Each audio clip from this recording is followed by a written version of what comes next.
Company की position का पता लगाना है तो उसकी मार्केट वैल्यू ही सबसे ज्यादा जरूरी होती है। इसकी मार्केट वैल्यू क्या है ये पता चलता है उसके मार्केट कैपिटलाइजेशन से, जिसे मार्केट कैप भी बोला जाता है। इसी के आधार पर कोई इन्वेस्टर किसी कंपनी में इन्वेस्ट करता है। इसे कैलकुलेट करने के लिए वैसे तो कई वेबसाइट्स हैं जो कंपनी की मार्केट वैल्यू, उसका साइज, उसकी पोजीशन, रेवेन्यू के बेस पर, मार्केट कैप के बेस पर, इनकम के बेस पर, बहुत सी चीज़ों के आधार पर कंपनियों की पोजीशन कैलकुलेट करती हैं। लेकिन इसके लिए सबसे रिलायबल वेबसाइट है companiesmarketcap.com। यहाँ डेली के भी अपडेट्स मिल जाते हैं। दोस्तों, हर साल के हर क्वार्टर में कंपनी की मार्केट वैल्यू को उससे जुड़ी सभी जानकारी को ध्यान में रखते हुए कैलकुलेट करके उसकी किसी क्वार्टर में क्या पोजीशन रही, ये companiesmarketcap.com पर अपडेट किया जाता है। आखिरी बार जुलाई में 2022 के सेकेंड क्वार्टर में कंपनीज की क्या पोजीशन रही, भारत की 10 सबसे बड़ी कंपनियां कौन सी हैं, यही हम आपको इस वीडियो में बताने वाले हैं। इस वीडियो में हम मार्केट वैल्यू के अकॉर्डिंग ही कंपनीज की पोजीशन बताएंगे।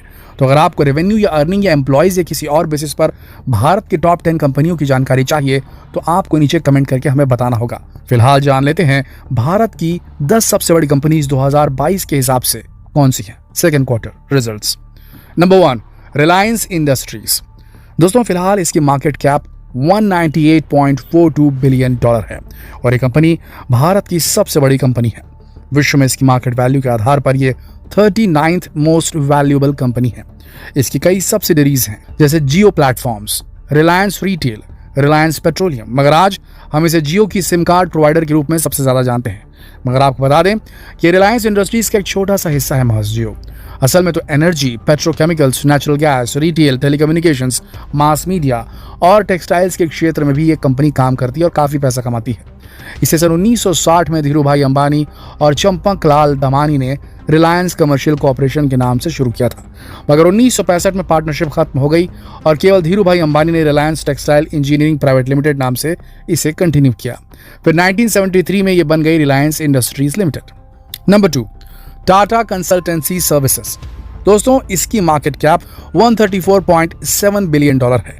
यह दुनिया की 74th मोस्ट वैल्यूएबल कंपनी है। यह कंपनी टाटा ग्रुप का ही एक पार्ट है। आज ये कंपनी 49 देशों के 149 शहरों में अपनी सर्विसेज प्रोवाइड करती है। ये एक आईटी सर्विस प्रोवाइडर और कंसल्टेंसी कंपनी है। सन 2018 में ये मार्केट कैपिटलाइजेशन के बेस पर नंबर 1 पर थी और दूसरे नंबर पर रिलायंस इंडस्ट्रीज थी। टाटा सन्स, जो कि इसकी पेरेंट कंपनी है, उसके 70% डिविडेंड टाटा कंसल्टेंसी सर्विस से ही जनरेट होते हैं।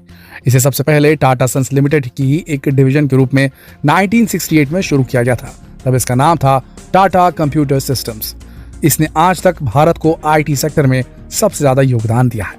Number 3, HDFC bank. फिलहाल इसकी मार्केट कैप $96.14 बिलियन है। यह विश्व में 118th मोस्ट वैल्यूएबल कंपनी है। इसका पूरा नाम housing development finance cooperation limited HDFC है। यह बैंकिंग और फाइनेंशियल सर्विस प्रोवाइडर है। 2021 में कंपनी दुनिया का 10th लार्जेस्ट बैंक रही है। हाउसिंग डेवलपमेंट फाइनेंस कोऑपरेशन की शुरुआत 1977 में की गई थी, जिसमें हसमुख भाई पारिक का बहुत बड़ा हाथ था। HDFC बैंक असल में हाउसिंग डेवलपमेंट फाइनेंस कोऑपरेशन की सब्सिडरी है, जिसे 1994 में शुरू किया गया था। फिलहाल 3203 शहरों में इसकी 6378 ब्रांचेस हैं, मगर इससे कई कंट्रोवर्सीज भी जुड़ी हुई हैं। आरबीआई ने कई बार इसके ऊपर पेनल्टी भी लगाई है। Number 4, Hindustan Unilever limited. दोस्तों, इसकी मार्केट कैप $77.58 बिलियन है। ये कंज्यूमर गुड्स कंपनी और विश्व की 145th मोस्ट वैल्यूएबल कंपनी है। दोस्तों, वैसे इसकी पेरेंट कंपनी यूनिलीवर PLC है, जो एक ब्रिटिश कंपनी है, मगर हिंदुस्तान यूनिलीवर लिमिटेड जो यूनिलीवर PLC की सब्सिडरी है, वो फिलहाल भारत में बिजनेस कर रही है। तो भारत में सबसे टॉप पर रहने वाली कंपनियों में ये भी शामिल है और टॉप 10 लार्जेस्ट कंपनीज में चौथे नंबर पर है। इसे 1931 में हिंदुस्तान वनस्पति मैन्युफैक्चरिंग को के नाम से शुरू किया गया था। 2007 में इसका नाम हिंदुस्तान यूनिलीवर लिमिटेड रखा गया था। Number 5, ICICI bank. दोस्तों, इसकी मार्केट कैप है $72.95 बिलियन और विश्व में ये 164th मोस्ट वैल्यूएबल कंपनी है।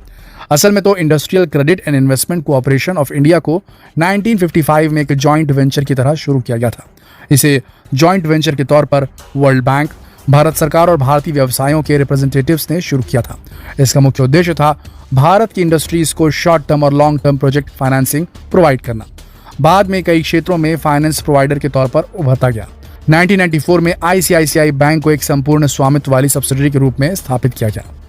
नंबर 6, इन्फोसिस। इसकी मार्केट कैप $71.67 बिलियन है और विश्व की 170th मोस्ट वैल्यूएबल कंपनी है।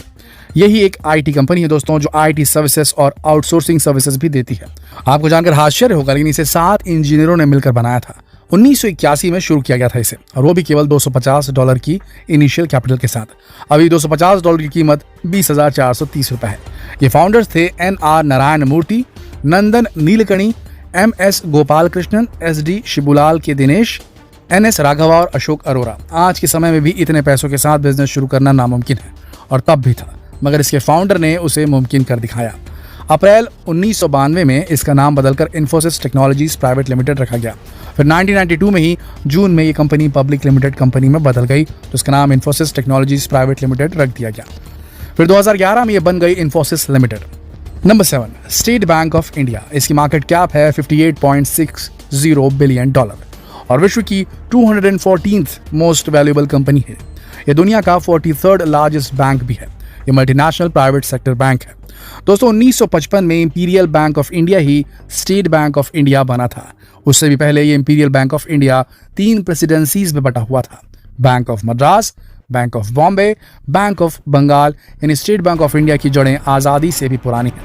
बाद में ये RBI के अंतर्गत आया था। 1963 में स्टेट बैंक ऑफ जयपुर और स्टेट बैंक ऑफ बीकानेर को भी SBI में मिला दिया गया। धीरे धीरे सभी लोकल बैंक्स SBI ने एक्वायर कर लिए। फिलहाल देश भर में इसकी 24,000 ब्रांचेस हैं। इसके अलावा 36 देशों में इसके 191 ऑफिसेस हैं। Number 8, Bharti Airtel.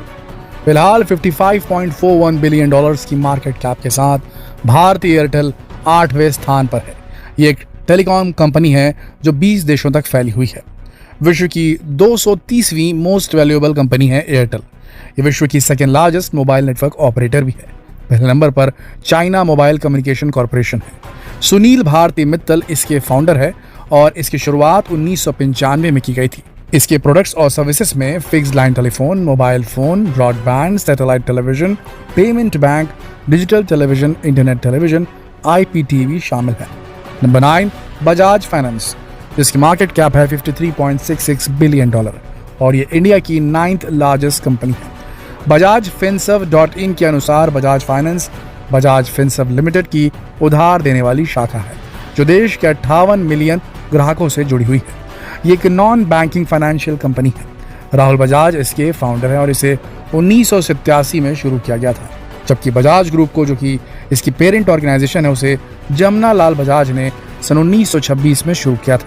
इसकी सर्विसेज में consumer durable loans, lifestyle finance, digital product finance, personal loans, loan against property, small business loans, wallet, co branded credit cards, two wheeler and three wheeler loans, commercial lending, SME loans, loan against securities आदि शामिल है। Number 10 पर आता है ITC। दोस्तों इसकी market cap $52.92 billion है और ये भारत की 10th लार्जेस्ट कंपनी है। इसके अंडर 13 बिजनेसेस और 5 सेगमेंट हैं।